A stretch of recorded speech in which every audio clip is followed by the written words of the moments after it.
Hello friends, hope you're doing well. I'm Dr. Milind Shinde. So today we will talk about a strategy about NEET PG 2022 exam. So finally, Supreme Court had given the verdict about SC and OBC reservations, and there are still speculations about the date whether exam will be postponed or not. But at least we have some date. We have a provisional date of 12th of March. So we will plan today. I'm just going to show you how can we have a maximum output from next 60 days. See, there are whatever I'm saying in this video is again what personal techniques and these things that help me and my friends to crack NEET PG. Sometimes a lot of students find our techniques a little bit different or weird from the what is regularly being followed. But as I always say, that most of the students they follow the regular path. But if you want to succeed in your NEET PG journey, you have to do something different. So I'm going to put it, in front of you few techniques, few methods that can help you to maximize the output. So whatever will you will find helpful, you just use your thinking, and if you find they are useful, you can integrate it into your study pattern. So today we will talk about these all facts.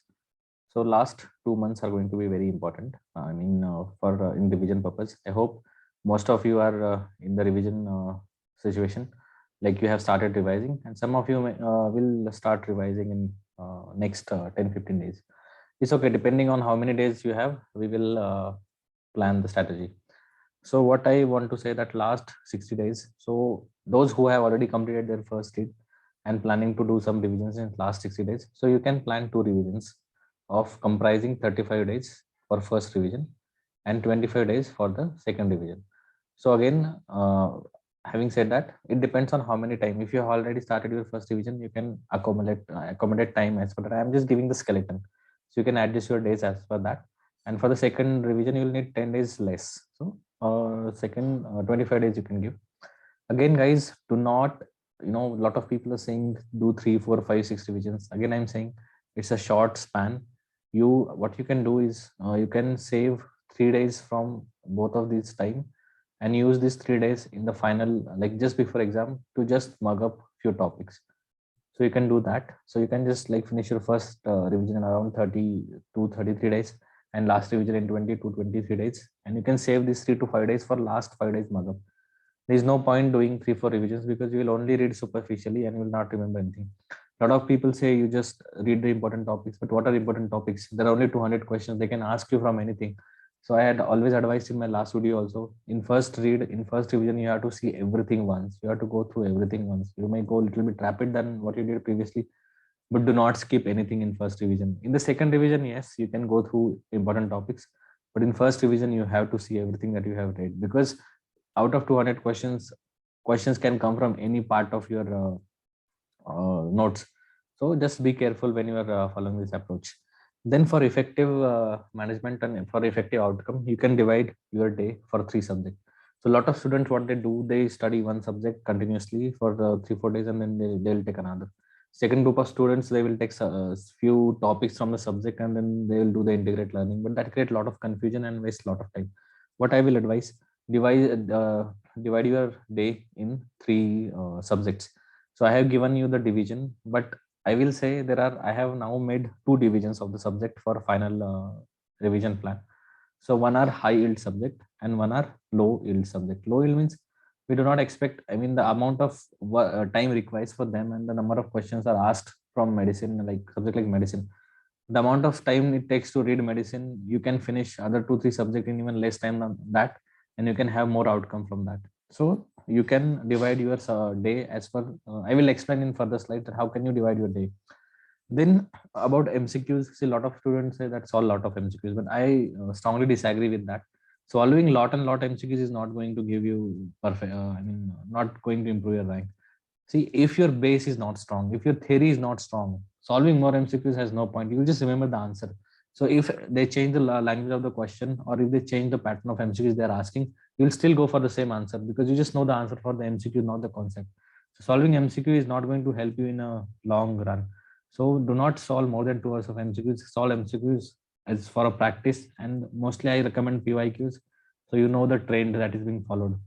And the fourth thing is images while reading your notes. So whenever you are reading your notes, so see images then only. See, a lot of visual sessions happen, but they provide you thousands and thousands of images. and it further confuses you. You feel, okay, that is important. And obviously, if you are going to give like 20-30,000 images, if you're going to see, obviously a few images from then only come. But whenever you are reading your notes, if you see a related image that time only, searching on Google, it will help you understand the topic better. It will help you retain it better as well.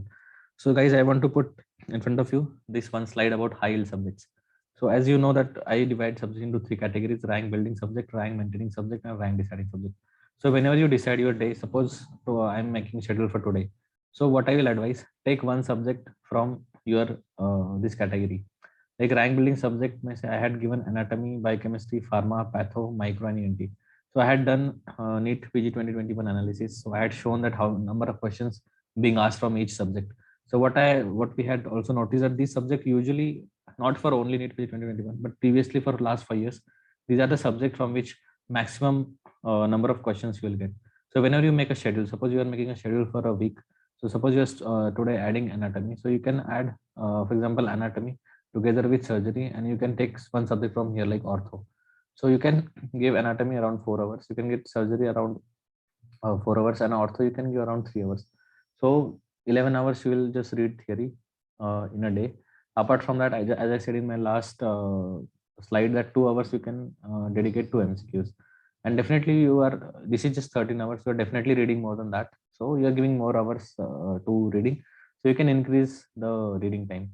So what happens when you give these subjects priority? So a lot of students, like I have, as you can see that physio I have not mentioned here in rank building subject, because what have we have noticed that over the last few years the number of questions from physio have decreased, but physio helps in answering a lot of questions from medicine. So when you read physio, you can combine it with medicine, but in the later phase of your revision. So first you finish these subjects which are high yield, and following that you do the remaining subject like physio, medicine, followed by your PSM and other small two subjects.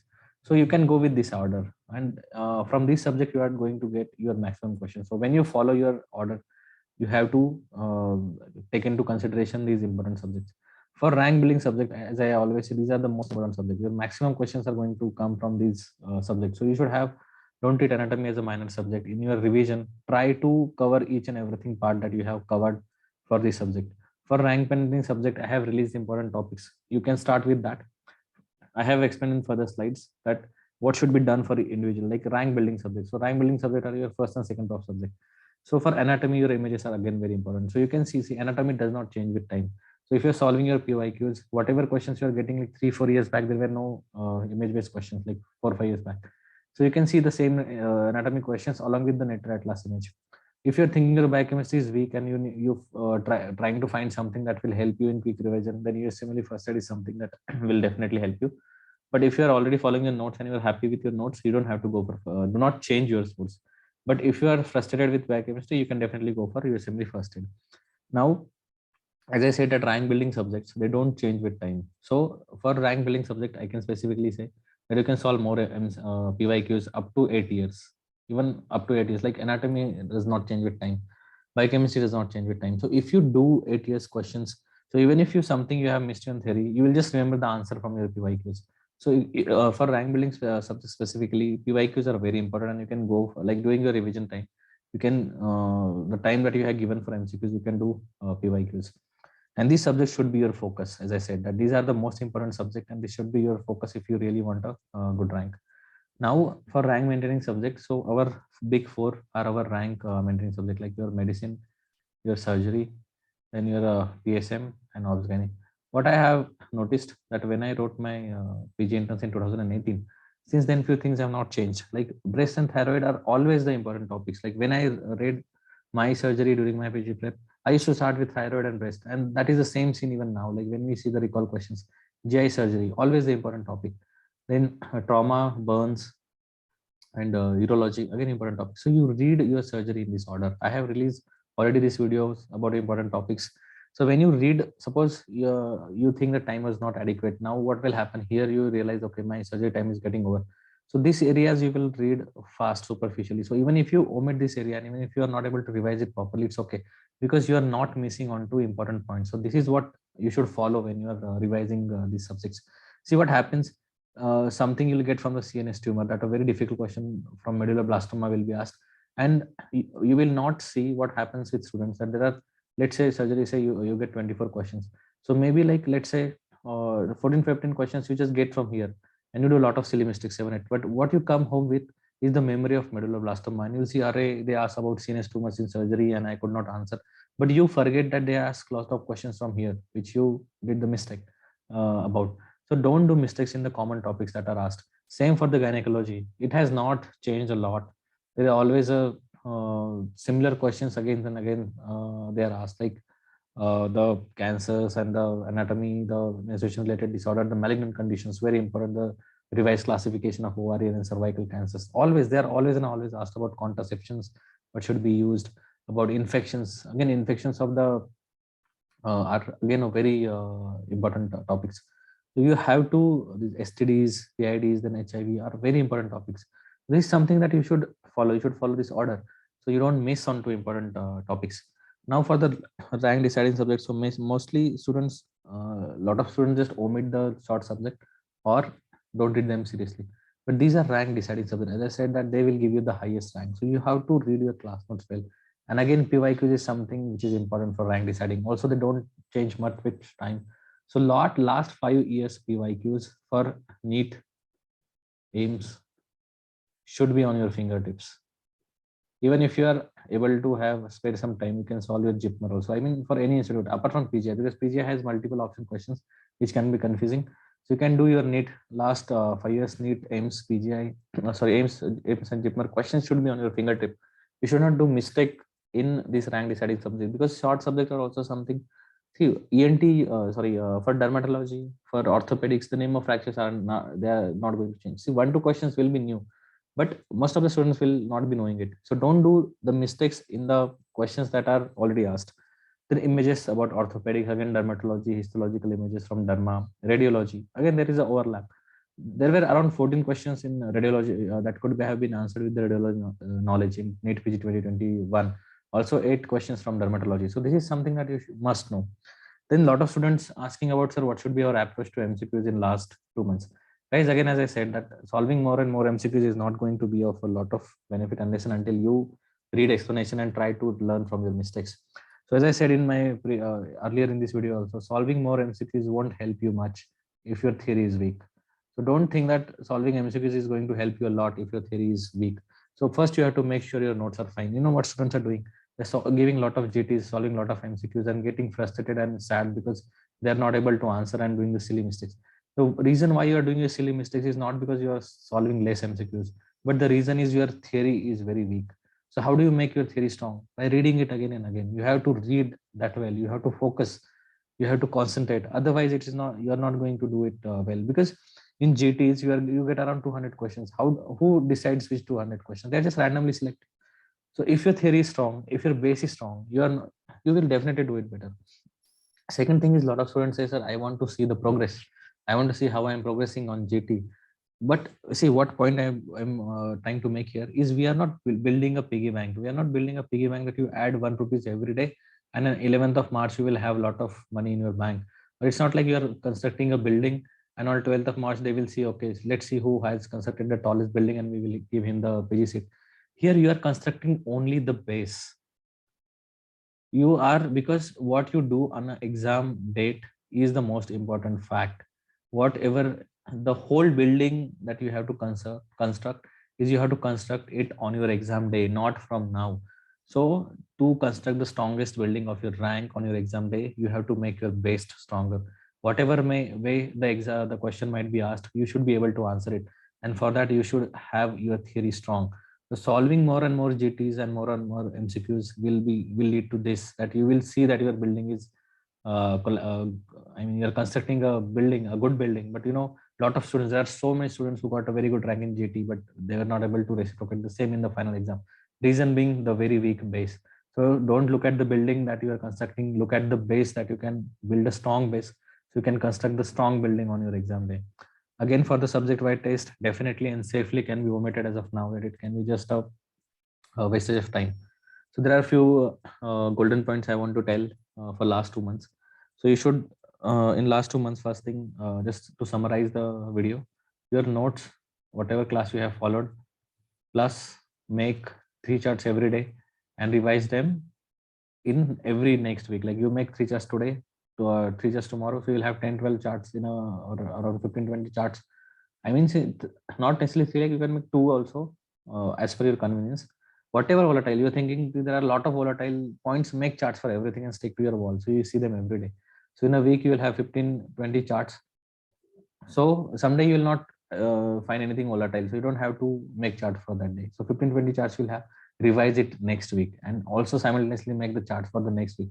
So if you keep revising the same charts, otherwise at the end, like in March 10th, you will have 100 of charts and you will have no time to revise.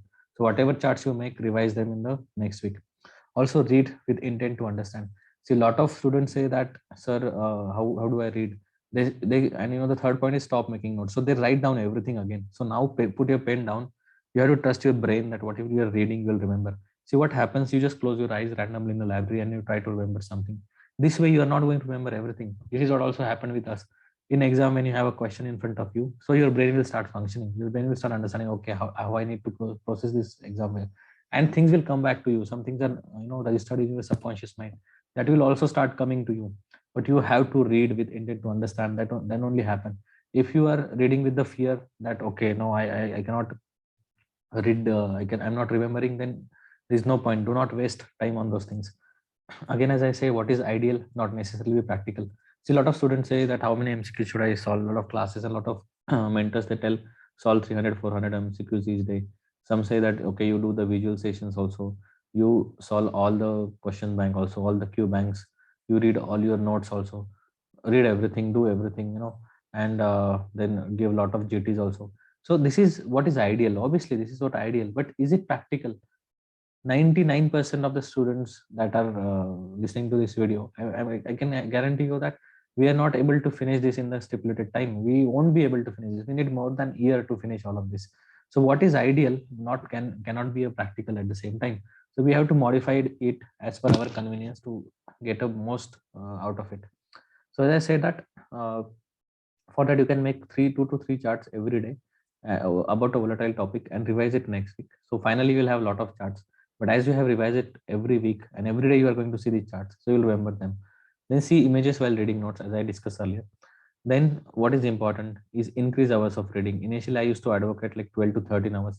Now just sleep 1 hours, sleep just 6 hours a day, but not less than 6 hours, 6 to 7 hours a day, and just give one, and your dinner and everything, bath, everything should be finished for day. Just allot 1.5 hour of that.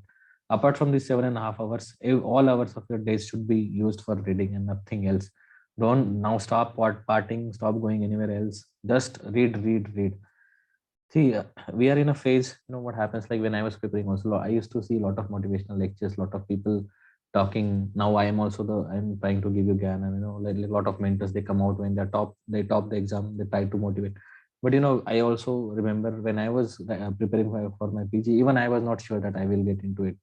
But there are techniques, there are things which I worked, and I had believe in my technique. Maybe not on my result, but I had trust in my techniques and the kind of preparation I was giving.